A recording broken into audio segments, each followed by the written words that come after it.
I would like to introduce our colleague, Professor Nautz, who is going to speak us about a very important case study for the analysis of the European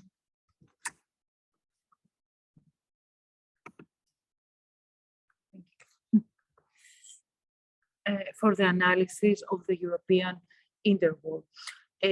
So Professor Nautz is going right now speak about the interwar economy of Austria and the attempts of the League of Nations so as to reconstruct the economic territory in Austria, which is a very important topic also from the monetary point of view. So I give the floor to Professor Nautz.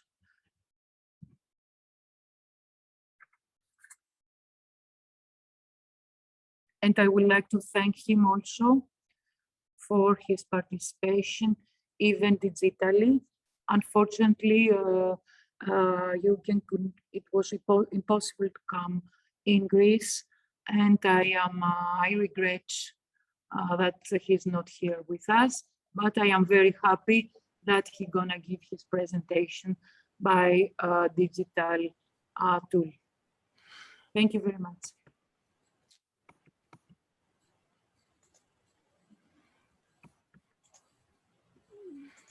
Okay, thank you very much. I hope you can hear me. I'm very sorry that I can't stay in Athens. We have some serious problems. One of them is that one of my sons got a stroke last week, and I got some health problems last night too. So I am at my home, and I hope you can listen to me now. And sorry, I was a bit late because we are an hour earlier. At my home, it's now 3 o'clock in the afternoon, so sorry for that too. Okay, Austria, a hopeless case. If you look at the economic periodization of Austria, we see we can start with the disintegration of the integrated economic and monetary area of the years before and during World War I. After the World War, we have to face currency problems, inflation, and then at the end of this period, the Geneva Protocols, followed by something like an economic stabilization and a late period of post-war upswing, which was followed then by the well-known world economic crisis and stagnation, and then a last period of Austrian autonomy was moderate economic recovery. And politics, foreign policy, monetary policy was very closely related to political ideologies and political interests in Austria and in the European neighbor countries, of course, too.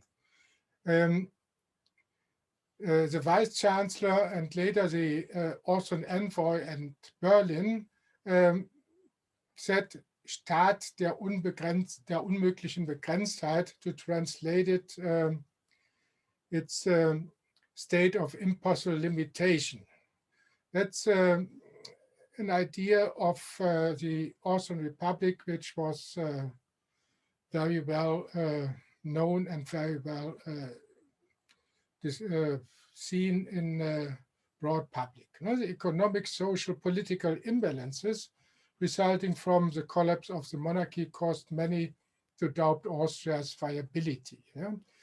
This debate about Lebensfähigkeit, viability, or Lebensunfähigkeit, incapacity to live, was accompanied by a dispute about an Anschluss, annexation, or joining the German Reich. This Anschluss question became part of Austria's foreign policy strategy. Domestically, it was less interesting. A large part of the population and also of the political class did not doubt the advantages of joining the German Reich. There was probably a broad pro-Anschluss sentiment in the political class too. The most distanced was probably the Catholic-dominated Christian social camp, where there were concerns about the high proportion of Protestants in Germany. This was also, and socialist influence too. This was also the source of advances towards France and Italy by this political camp.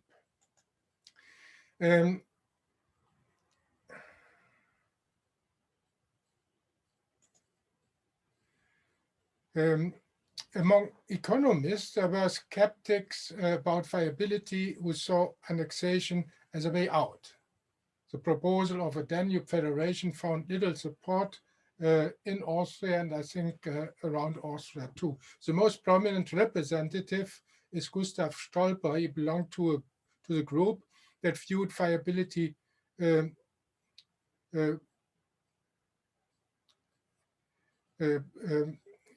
who viewed that Austria was not able to survive this separation. The sentence, he belonged to the group that viewed viability, is for the next, please, for Friedrich Herz, Josef Schumpeter, and Oskar Morgenstern. Okay, sorry, I made a mistake. Prominent proponents of the viability of Austria are Friedrich Herz, Josef Schumpeter, and Oskar Morgenstern. Austria is a highly industrialized country that had only services to offer, but also numerous industrially manufactured goods. Under the rule of free trade, even a small state would have a place to this market. So the position, for instance, of Friedrich Herz, and he belonged to this group that viewed viability positively with Switzerland. This argumentation, however, presumed the international division of labor and open borders. Oskar Morgenstern, you may know him better from game theory. Austria's viability depends above all on a liberal policy or a liberal foreign trade policy.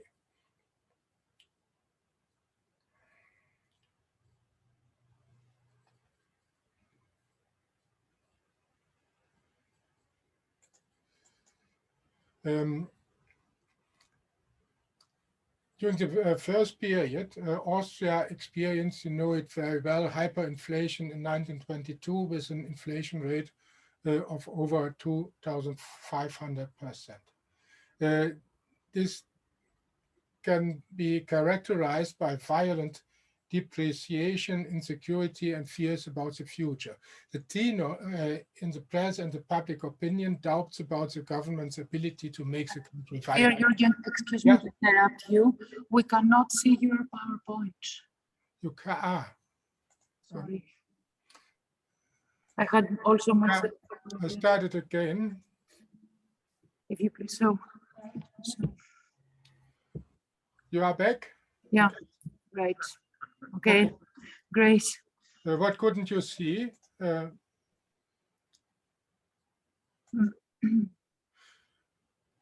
Okay, I'm not here. Okay, the inflation, hyperinflation forced that press, public opinion had doubts that the Austrian governments could make the country viable. A younger colleague from Israel, Nathan Marcus, wrote, Austrian hyperinflation was governed by people's expectations, which rested on the government's actions and its chances of obtaining a foreign loan. Well, let's look at the first aid in the 1920s. Between May and June 1922, Austria received the first set of governmental bilateral short-term loans that helped to cope with the most urgent problems. The League pursued a set of inquiries between 21 and early 22. A couple of reforms of economic policies and institutional settings were recommended, especially a long-term loan to provide a definitive solution to Austria's financial needs was strongly recommended. You see a bit about the inflation in this graph here on the other side. What were the plans? Or the Anschluss question as a strategic instrument. The League's initial plan was to set up a relief credit plan and evoked the necessity of obtaining a long-term reconstruction loan. The work of Reparation Committee, which was the controlling arm of the Allies in Austria, turned out to be very difficult. Besides financial questions, diplomatic antagonisms linked to the peace treaty and to the reparation settlement blocked a decision. Even here, Austrian foreign policy tried to put pressure on the Allies by supposedly pursuing unloved alternatives. After the Anschluss was unrealistic and the negotiations on an aid loan became a hanging game, Vienna and Rome ventilated a customs and currency union of the two countries. Schüller, which was the leading figure in trade policy in the administration, reports in his memoirs that the treaty was ready to be signed. This may have promoted the decision-making process among the powers in the League of Nations. So we got the protocol for the restitution of Austria. The agreement was concluded on October the 4th in 1922 between the Austrian government and those of the UK, France, Italy, Czechoslovakia. It provides a gradual reconstruction of Austria's economy under the supervision of the League of Nations. The Geneva Protocol, it was a loan of 650 million gold crowns, which was 50 million British pounds, concluded on October, as I said, and guaranteed by the signatory states, UK, France, Italy, Czechoslovakia. Austria had to pledge the revenues from duties and from the state tobacco monopoly, founding a new autonomous central bank as a private stock company, proceeds used for covering budget deficits of the years 22 and 23. Around 50% of the net proceeds had to be paid on accounts with the foreign banks for an interest rate of 3 to 4%. The rest was used for investments of the Austrian Republic in the second half of the 1920s. Another 50 million shilling were used for reducing the state debt to the central bank in 1927. Austria's budgetary sovereignty was dispensed by this agreement. Its budgetary policy was supervised by a commissioner of the League, the Dutch Zimmermann, until June 1926. And additionally, each of the creditor nations, such as Britain and the United States, established a committee to control and oversee its interests. If we look at the political background and the results, we can see the US and UK backed Austria with loans and support between 23 and 29 after this Geneva arrangement. By the way, the UK policy never was clearly against the Anschluss. Not officially it was against the Anschluss, but if you look at the records, you find a lot of or some information, some announcements that they said, okay, if you want the Anschluss, don't talk about it. So, as a result, Austria enjoyed economic recovery, reconstruction, political stability, a hard currency, and some prosperity. I have a longer version of this presentation with a couple of slides where you can find the numbers for this argument. The political intention was to stabilize the conditions in Austria and lower the desire for joining the German Reich. What was possible after Geneva was reducing the number of active civil servants, mainly postal service and railways.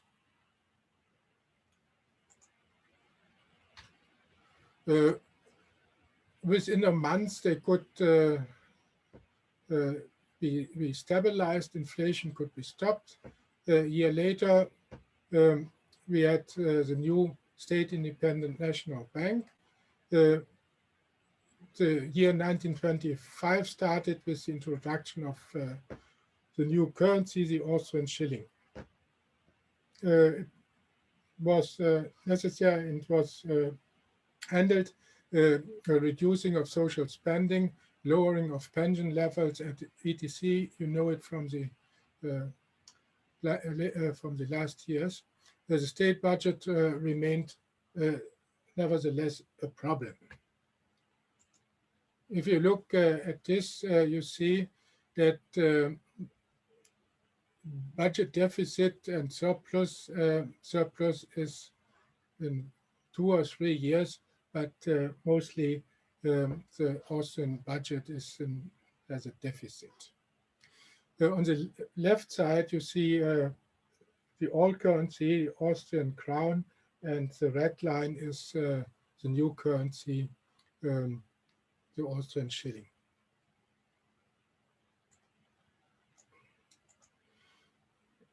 Well, this period of stabilization or bit of recovery ended in the 1930s.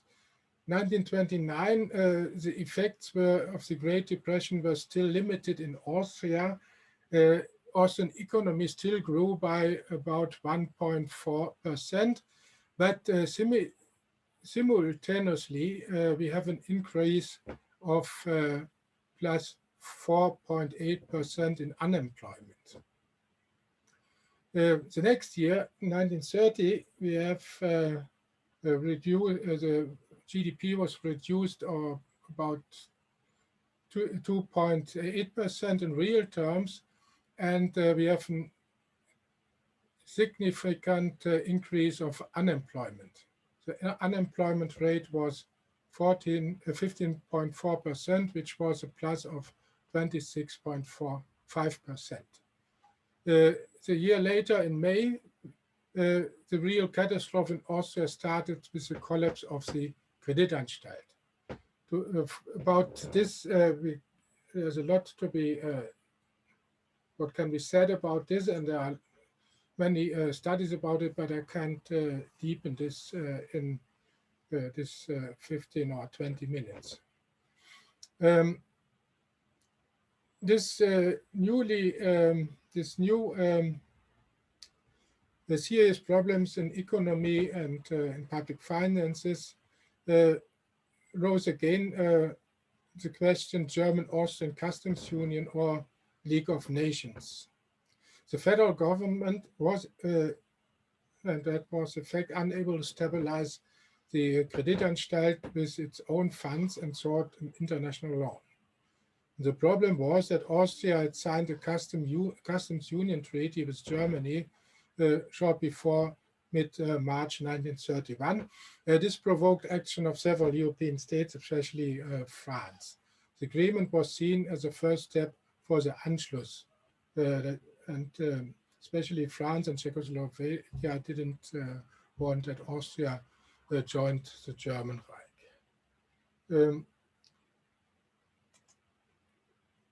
That Austria got the Treaty of Lausanne in July 1932 is a bit a result of this playing the Anschluss cards by the Austrian governments, I think.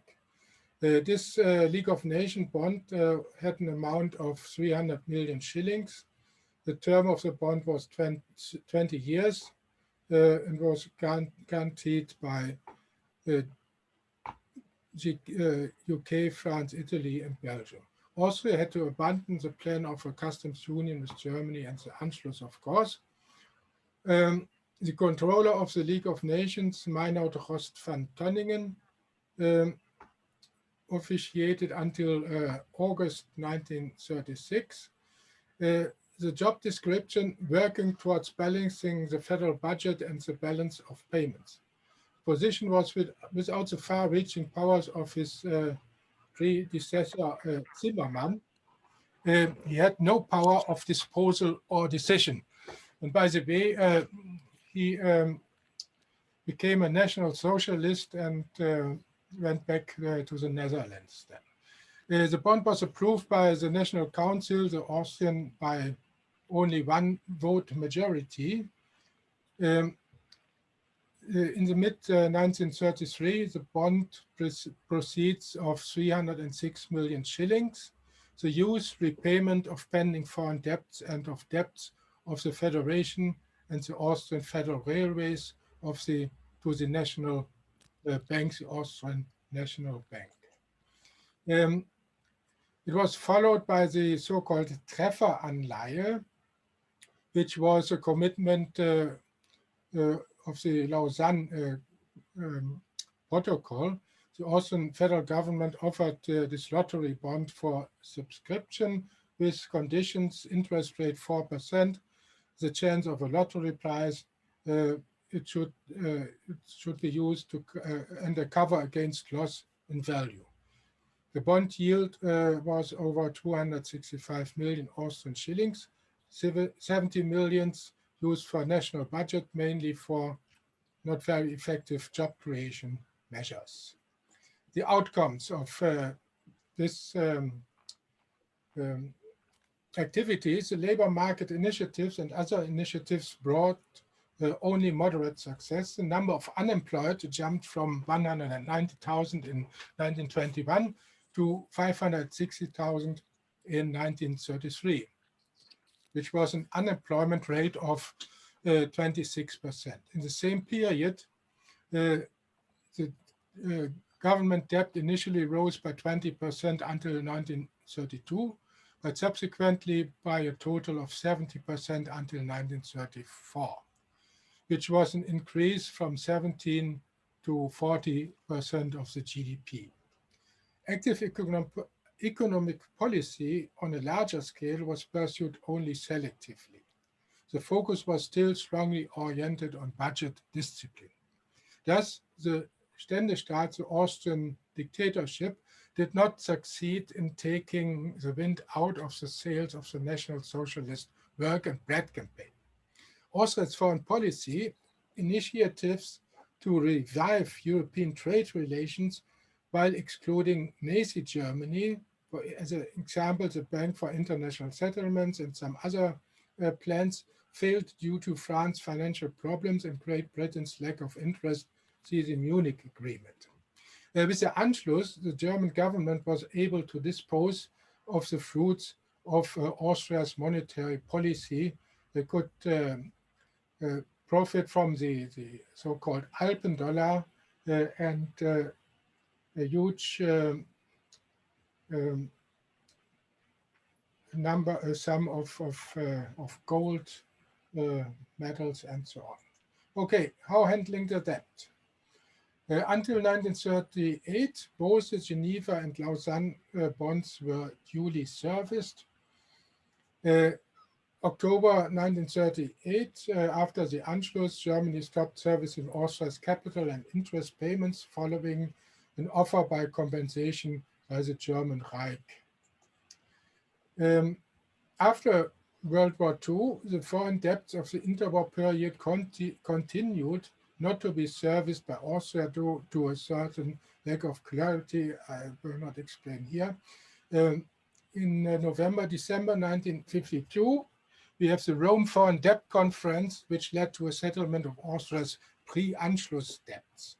The convention set the interest rate on the 1934 to 59 conversion bond at 4.5%. The arrears on the 1945 to 53 bonds were covered by lump sum payments until 1978. Austria resumed servicing its debts, which reopened international capital markets for Austria. All still outstanding debts in connection with the League of Nations bonds were repaid by the year 1980.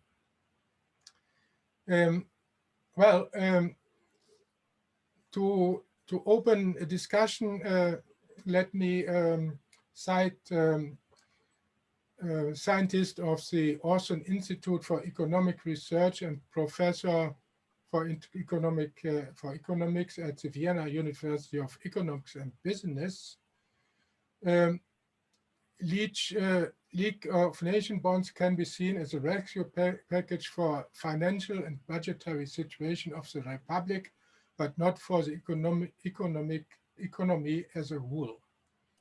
Austria received, to cite Preuss, 2 League of Nations bonds under strict conditions and thus became an early case of Greece, which was rescued from national bankruptcy for 8 years, 2010 to 2018, under strict control of the Troika with a Euro bailout program. However, the League of Nations tutelage had the effect of severely limiting Austria's economic policy sovereignty.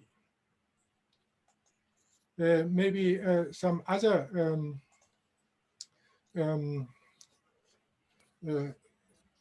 comments.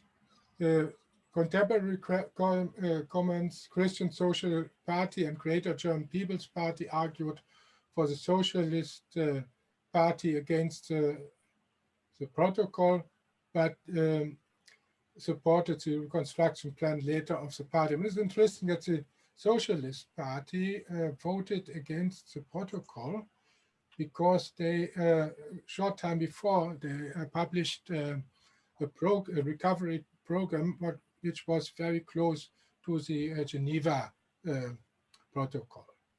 Heavy opposition against the arrangement. Austria is placed under disability. Austria is a colony of Western capital, etc. The Socialist Arbeiterzeitung Seipel's contract of slavery. Which, but if you look at the socialist plans, I think some months before published, there is no real difference to the Geneva regulation. Okay, let's look at some comments from science and from press. Macroeconomic stabilization was unstable and unable to reduce both the persistent high unemployment rates and the country's large trade deficits. Therefore, the economy remained vulnerable to external shocks, Nicole Pietri, 1970 and 1982. A reaction on the crisis, the conditions of the protocols of 1922 were discussed in the media in 2009, for instance. Foreign countries prevented Austria's self-help, the conservative presse. Lessons learned from Geneva, financial recovery without structural reforms are doubtful, but a first step in the right direction. Wiener Zeitung, which is a state-owned newspaper. Okay, I stop at this moment. I think my time is over. Thank you very much for your attention for this time. Thank you very much, dear Jürgen, for this very interesting presentation. I will open also my video. Now I try to find you back. Because you have to stop the sharing the PowerPoint, I think.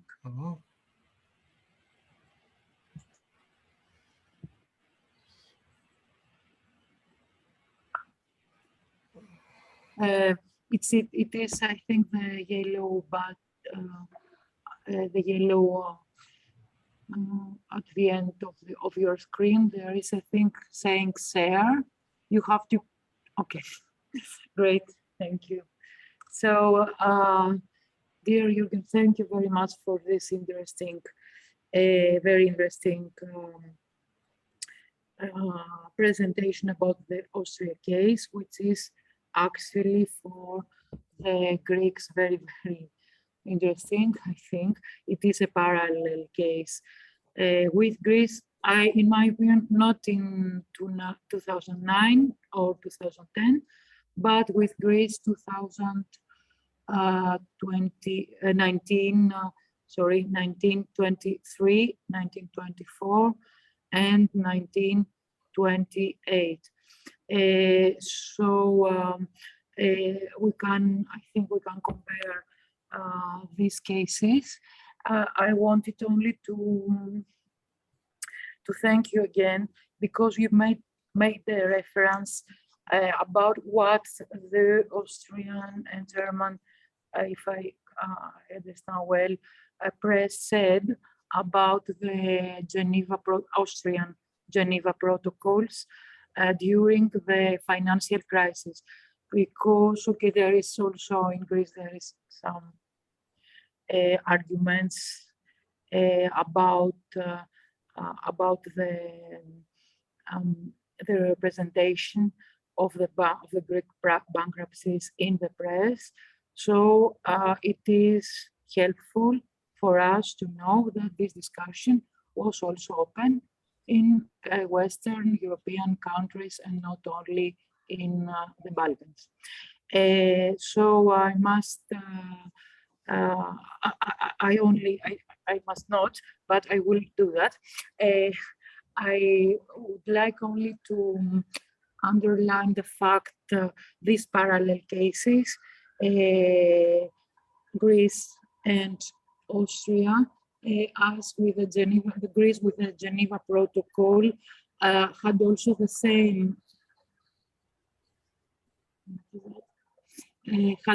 same restrictive measures in 1923. I think less than Austria at the time, but the mandatory role of the Greek protocol, I believe, was also the monetary stabilization, as I already said, and also some measures to rescue economy and financial stability. In the opposite of, and we had also a second loan, 1928. And I believe from what you said, it is very useful for me. I believe that your presentation reaffirms that I have noticed, I have remarked in the archival material from the Link of Nations, that at the time the allies were in fact in favor, and especially in England, they were in favor of the Greek state. And that's I believe because of the Asia Minor expedition. And as we are noted, we marked from your speech, is that Austria was not in the same positioning in the side of the Link of Nations and of the Financial Committee. So this is only a comparative. And a third thing I want to remark is that at the end, 1932, Link of Nations proposed the same severe, strict conditions to Greece for a new loan, a third one. And at that time, it was neglected here. I think that the moment that the political elites here arrived in the same position with the Austrian political scene, the Austrian political powers, they refused to contract a third loan with very strict conditions. So it's very, for me, it is very, very interesting from the ideological point of view also, as here in Greece in the 20s, the Social Democrats and the Communists were against monetary stabilization. I think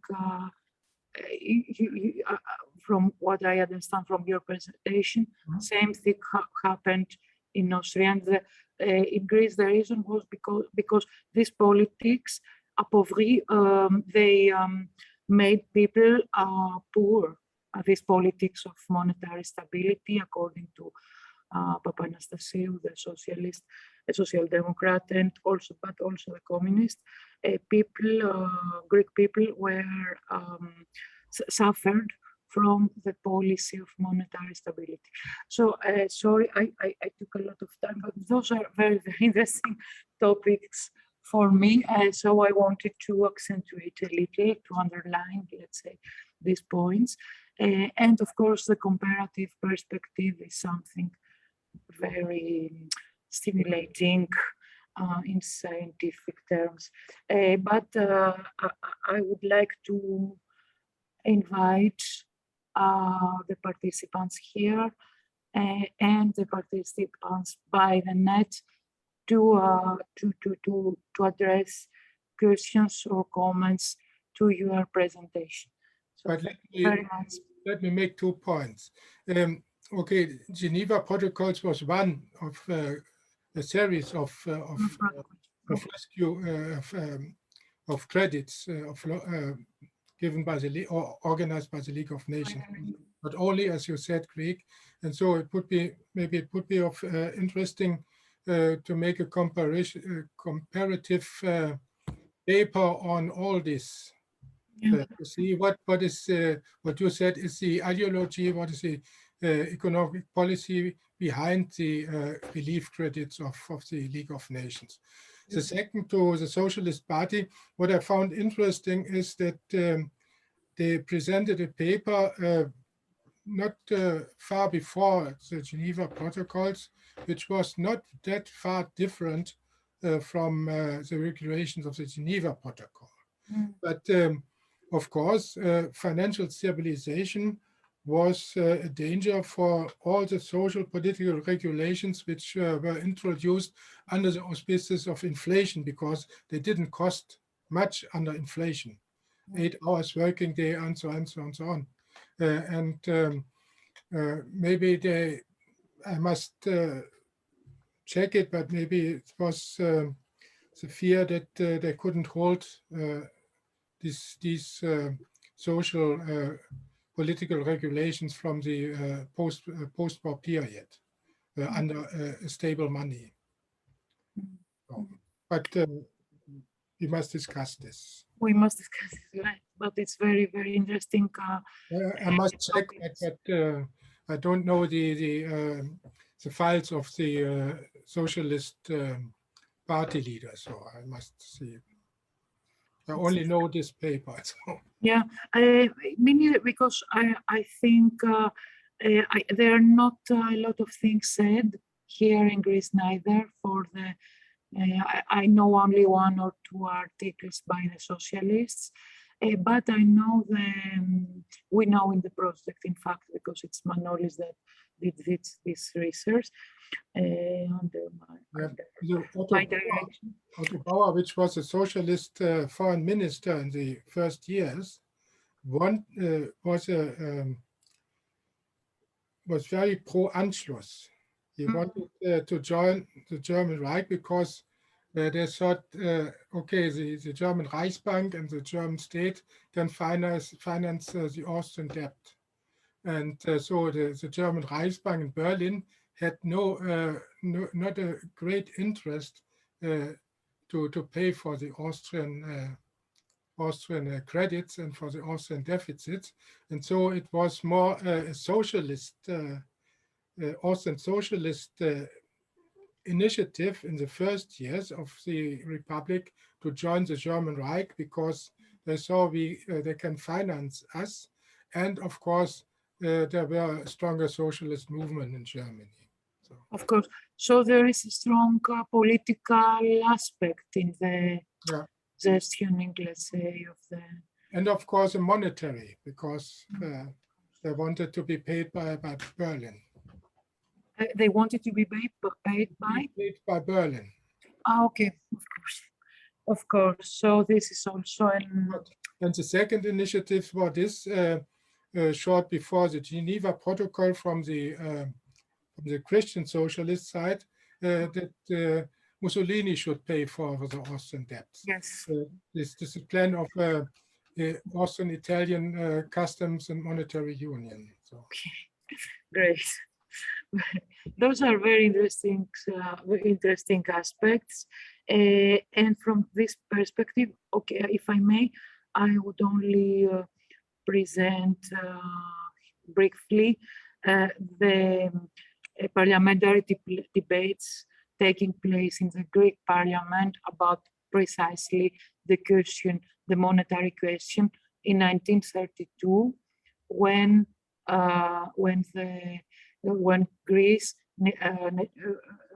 refused to accept the conditions of the League of Nations, and at that time it is, even if the political elites were liberals, we can see that they adopt protectionist visions, because we are already 1932, so they are very adapted to the general climate, let's say, of the economy in Europe. On the other hand, there is also geopolitical implications in the Greek case, because at the contraction of the two first protocols, there are two of them, the Greek Geneva protocols. There is the question about the French, the French debt that France due to Greece, or Greece due to France, because of the East Macedonian front. So this was this had a very important role in the negotiation of the credits, of the international credits by the League of Nations. And in that point, it is Great Britain, that took supported Greece, I think.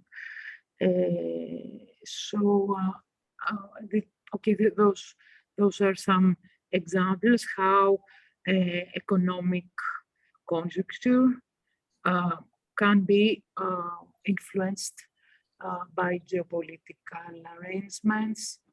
And I think that both cases, Greece and mostly Austria, demonstrate this aspect of international economic relations. But let's open to the floor to our audience, digitally or physically present in this room. Please.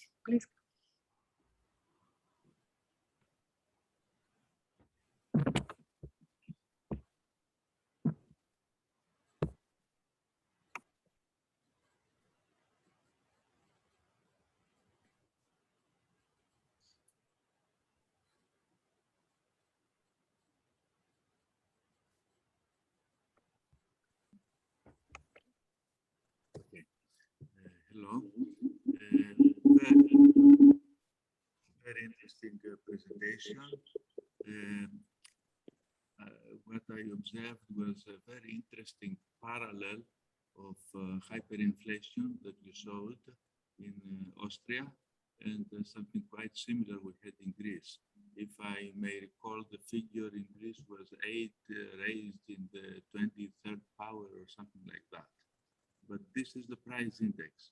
Inflation was in the thousands.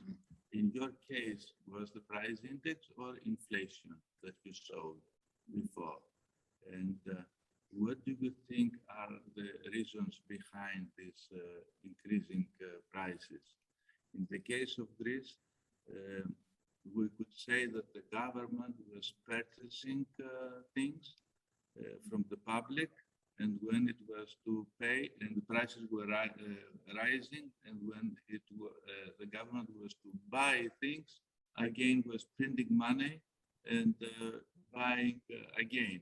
So it was internally generated, I would argue, not that someone was crazy enough to print money and create hyperinflation. What do you think? In Austria, it was a result of deficit spending by the state. We do it later, yeah? Okay. Okay, okay, as you like. So in the general discussion, as I said before, we are coming back to the paper of Professor Nautz.